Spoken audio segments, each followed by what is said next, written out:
Bonjour à tous, aujourd'hui je voulais vous faire un petit suivi des semis en cours et des boutures en cours. Il n'y a pas encore grand chose, voilà, mais il y a des petites choses, des petites nouvelles, on va dire. Donc là, ce sont les piments, si vous vous souvenez, j'avais fait un bac avec des aubergines, des piments, pour faire lever ces petites graines et j'ai rempoté les piments végétariens qui sont là. Donc j'en ai sélectionné 4, j'en ai eu 6 qui ont levé sur une ligne, sachant que j'avais fait 2 lignes avec, des piments, plus récents, de cette année qu'un ami m'a rapporté de Guadeloupe et des piments, plus anciens que j'avais, ils ont pas levé par contre. Donc heu, donc voilà, j'en ai eu 6 qui ont levé, j'ai gardé les 4 plus beaux parce que j'en ai pas besoin de plus et même 4 c'est beaucoup, donc je vais peut-être même en donner un ou 2. On n'est pas hyper consommateur de piments à la maison. Par contre, j'avais aussi semé des aubergines avec un vieux paquet, des longues de Barbantane. Elles ont pas levé du tout. Donc voilà, c'est pour ça que je vous ai pas, trop fait de suivi sur ces petits semis, parce que, bah, ça a pas donné grand chose à part, cette, série-là de piments végétariens. Donc je m'y attendais un peu entre les vieilles un peu les ouh là là, les graines un petit peu vieilles et un petit peu anciennes d'aubergines et de piments végétariens. Voilà, je pensais quand même que les piments végétariens, la première se les pour les graines les plus anciennes allaient lever, c'est mes parents qui m'avaient ramené ça de Martinique. Il y a quand même 3 ou 4 ans, hein, donc bon, je pensais que ça allait lever un petit peu. Alors, j'aurais peut-être dû en mettre un peu plus pour avoir un meilleur taux de réussite, mais bon, ça a pas marché. En tout cas, celles-là ont levé, donc ça me va très bien comme ça. Hem, Ici, on a les boutures de patates douces. Alors, je vous avais fait une vidéo il y a pas si longtemps, donc je vais pas, m'étaler là-dessus. Elles sont là, elles grandissent tranquillement et on continue avec les poireaux que j'ai semés, je sais plus. Je vous remettrai la date parce que honnêtement je sais plus, ça fait un petit moment, c'était après les oignons. Hem, alors ils ont germé, peut-être pas tous, mais la plupart, je pense. Il y a quand même quelques trous là, mais bon, je vois que ça continue à arriver, donc voilà. C'est quand même très long. Bon, voilà, à chaque fois ça m'épate les poireaux, c'est long. Donc là, cette année, je les ai fait plus tôt, donc bon, ça suit son petit bonhomme de chemin, donc voilà. Alors, nous voilà à l'extérieur et je hop, voilà, alors ça, ce sont les oignons, je ne sais plus dans quel ordre. Oui, c'est ça, c'était les Alsace Regalo à gauche et à droite, comment dire, les Density 5, je crois, le nom. Donc on voit que les Density 5 sont quand même plus à l'aise, hein. C'est quand même plus à l'aise. Il y a un peu plus de raté, on va dire, sur les Alsace Reg. Donc voilà. Et là, j'ai mis des radis simplement pour les forcer là en début d'hiver et en début d'hiver, en fin d'hiver, j'ai envie de dire. Donc ils ont bien levé, il n'y a pas de souci, hein, dans l'ensemble ça se passe bien. Ici j'ai décidé de sortir à l'extérieur les oignons que j'avais mis dans la cabane. Donc on voit qu'ils sont peut-être légèrement plus grands que ceux de dehors, mais voilà, c'est vrai qu'ils sont un peu épars quand même, hein, il y a un petit. Alors ici j'ai un souci. C'est là où j'avais fait un test des deux semenciers, la bonne graine et Bokeh. C'était des mange-tout.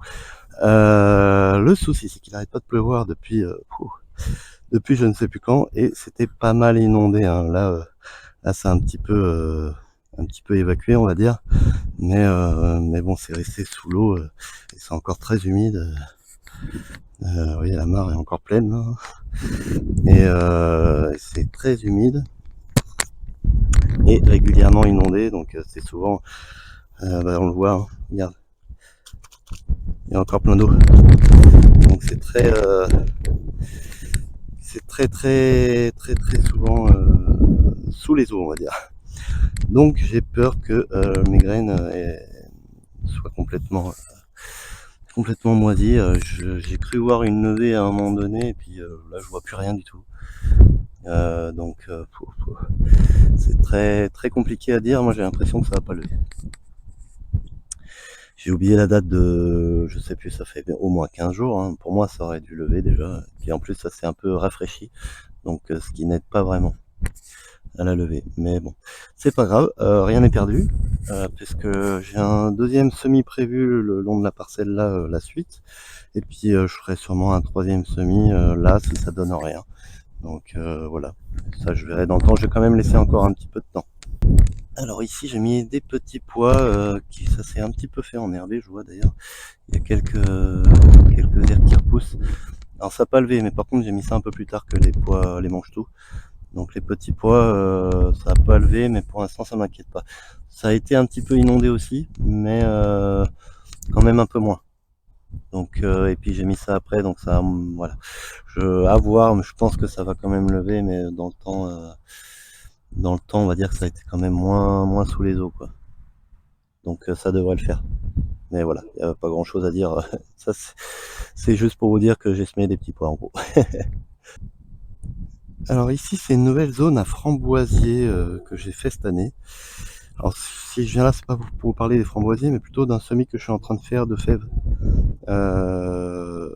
J'ai décidé de mettre ça là et pas dans le potager. Je vais un petit peu revoir la culture de fèves dans le sens où je vais arrêter de la faire pour en manger parce que finalement on n'en mange pas tant que ça.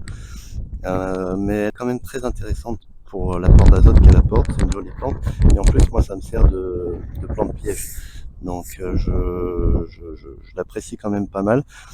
Alors j'ai fait voilà, je les ai mis près des framboisiers parce que comme je vous disais au niveau de l'apport d'azote dans son cycle en fait si vous voulez la fève atmosphérique et la restituer dans le sol une fois que la culture est terminée.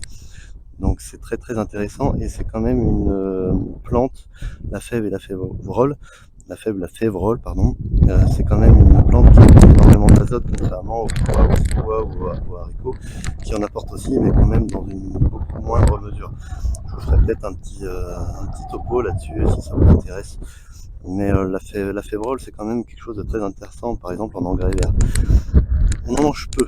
Donc aujourd'hui, j'ai envie de la cultiver vraiment pour l'engrais vert. Et puis, si un jour ça me dit, on peut en manger un petit peu. Mais voilà, c'est vraiment pas quelque chose qu'on mange énormément finalement. Donc on dit pourquoi s'obliger à en faire.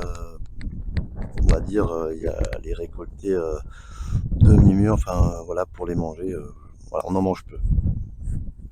Alors j'en ai semé là, je vais voilà, dans les petits sillons, je sais pas si on les voit, j'en ai semé un petit peu ici et là, et je vais reboucher ça. Et j'en ai mis aussi, là j'ai planté deux poiriers, un là et un là de chaque côté, et j'en ai mis aussi au pied. Alors c'est très intéressant du coup pour les jeunes arbres, pour un apport d'azote, et en plus ça fait quand même une petite production au pied de l'arbre, sachant qu'ils sont jeunes et qu'ils vont sûrement pas produire de poires cette année.